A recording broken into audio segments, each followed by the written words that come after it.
धन्यवाद सभापति जी। मैं आज इस सदन में अत्यंत महत्वपूर्ण, ऐतिहासिक और संवेदनशील विषय पर अपनी बात रखने के लिए खड़ा हुआ हूं। यह केवल एक विधेयक नहीं है, ये भारत की लोकतंत्र की आत्मा का प्रश्न है। यह उस न्याय की परीक्षा है जिसकी नींव हमारे संविधान में रखी थी, और यह उस विश्वास का सवाल है जो देश की करोड़ों महिलाओं के संसद से जुड़ा हुआ है। सभापति जी, मैं शुरुआत से स्पष्ट कर देना चाहता हूं कि हम महिला आरक्षण के पक्ष में हैं और हम इसे महिलाओं का संवैधानिक अधिकार मानते हैं। लोकतंत्र में समर्थन और सवाल दोनों साथ चलते हैं। मेरी तो सरकार से मांग है कि आधी आबादी 50% है, 33% की उनको बढ़ा के 51% कर देना चाहिए। जब बराबरी महिलाओं को तो सदियों से नहीं मिला, जो वो बढ़ के मिलना चाहिए। सरकार की और हाउस की ये मंशा होनी चाहिए सभापति जी। लेकिन आरक्षण से पहले सुरक्षा के बारे में तो बताना चाहिए कि एनसीआरबी का डेटा क्या कह रहा है। तमाम सरकारों में महिलाओं पर हिंसा हो रही है, इसका जवाब भी सरकारों को देना चाहिए कि जब महिला सुरक्षित नहीं होंगी तो उनके अधिकार की रक्षा कैसे होगी। जब हम महिला सशक्तिकरण की बात करते हैं तो ये कोई नई सोच नहीं है, ये उस परंपरा की निरंतरता है जहां सावित्रीबाई फुले, मां रमाबाई, अहिल्याबाई होलकर, फातिमा शेख, झलकारी बाई, मां उदा देवी पासी, अवंतिकाबाई लोधी, मां फूलन देवी जैसी वीरांगनाओं के संघर्ष हमारे सामने उदाहरण है। बाबा साहब अम्बेडकर जी ने संविधान बनाते हुए कहा था कि हम एक ऐसे संविधान को बना रहे हैं जहां हर नागरिक को समान अधिकार देगा, चाहे वह पुरुष हो या महिला। हमें याद रखना चाहिए, उन्होंने कहा था कि मैं किसी भी समाज की प्रगति को महिलाओं की प्रगति से मापता हूं। बाबा साहब अम्बेडकर जी ने सबसे बड़ा क्रांतिकारी कदम था वो हिंदू कोड बिल था।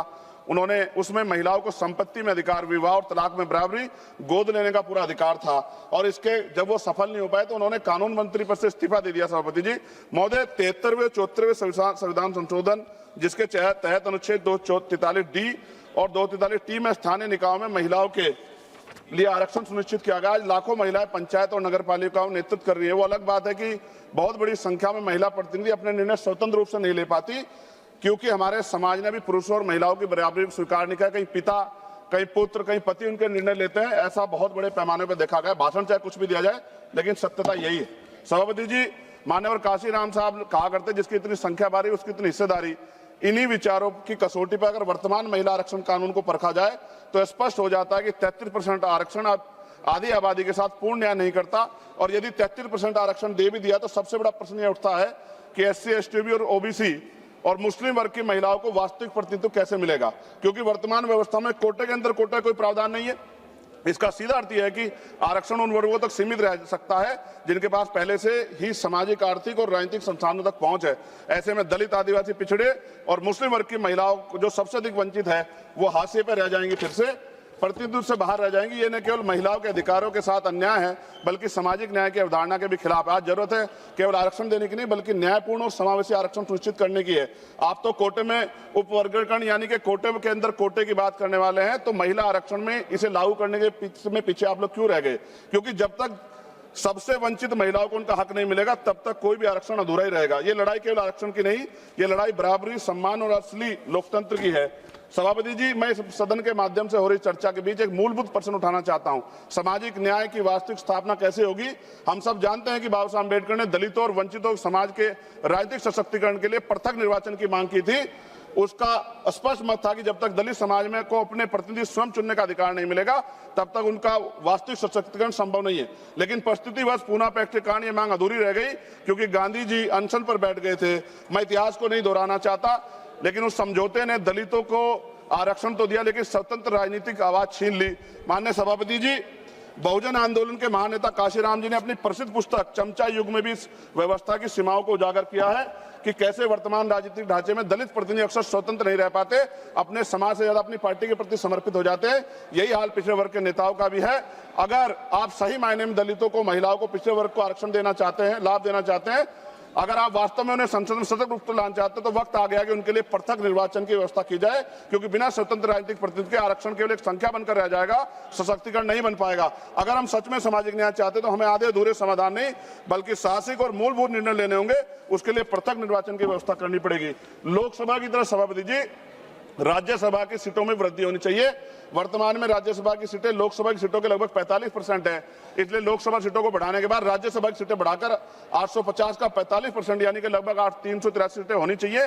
सरकार ने अगली जनगणना में, जब गृह मंत्री बोल रहे थे, उन्होंने कहा था कि जातिगत जनगणना कराएंगे, वादा किया था अगली जनगणना में SC, ST, OBC की जनगणना कि जनसंख्या की गणना के बाद अब समय आ गया है कि राज्यसभा, विधानसभा, विधान परिषद में भी SC ST की तरह OBC वर्ग के लोगों को जनसंख्या के अनुपात में आरक्षण दिया जाना चाहिए, जहां जहां भी अब तक लागू नहीं है। और पिछड़ी और अति पिछड़ी जातियों को भी लोकसभा और विधानसभा में आरक्षण की व्यवस्था हो जैसे SC ST के लोगों को है।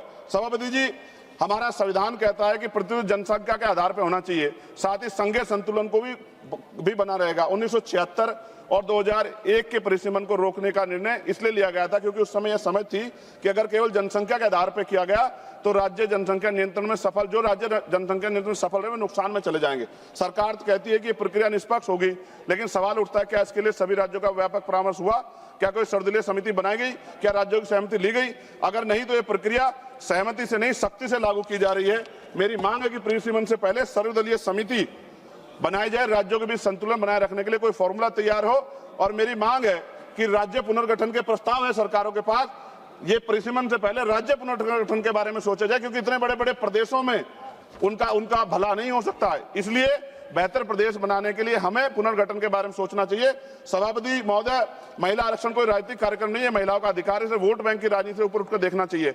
और अखिलेश जी, सभापति जी खत्म करते हुए, अखिलेश जी यहाँ बैठे हुए हैं, मैं उनसे भी आग्रह करूंगा, राजनीति में one vote one man one vote one value के सिद्धांत पर लोकतंत्र टिका हुआ है।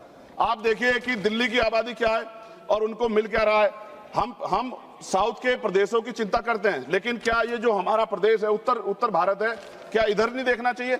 अगर हम लोग करीब से देखेंगे अखिलेश जी, तो 2011 की जनगणना के अनुसार ये समझिए कि उत्तर प्रदेश की आबादी 20 करोड़ थी उस समय, और 20 करोड़ का मतलब हमें आज 140 सीटें मिलनी चाहिए। राजस्थान के साथ भी छल हो रहा है, मध्य प्रदेश के साथ भी, बिहार छत्तीसगढ़ के साथ भी, हरियाणा के साथ भी, पंजाब के साथ भी। मेरी ये मांग है कि हम राजनीतिक भाईचारा निभाते हुए ये ना भूल जाए कि हमारे प्रदेशों के क्या हाल है। आप समझ के देखिए, एक MP कितने क्षेत्रों को कवर कर सकता है? इतनी बड़ी बड़ी लोकसभाएं बनी है।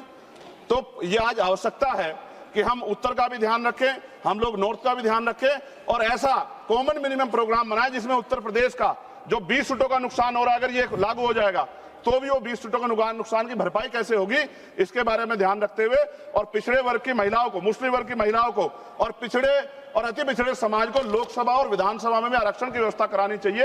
ऐसी मेरी मांग है। बहुत बहुत धन्यवाद। जय भीम, जय भारत, जय संविधान। बाबा साहब अम्बेडकर जिंदाबाद। मान्यवर काशीराम साहब अमर रहे।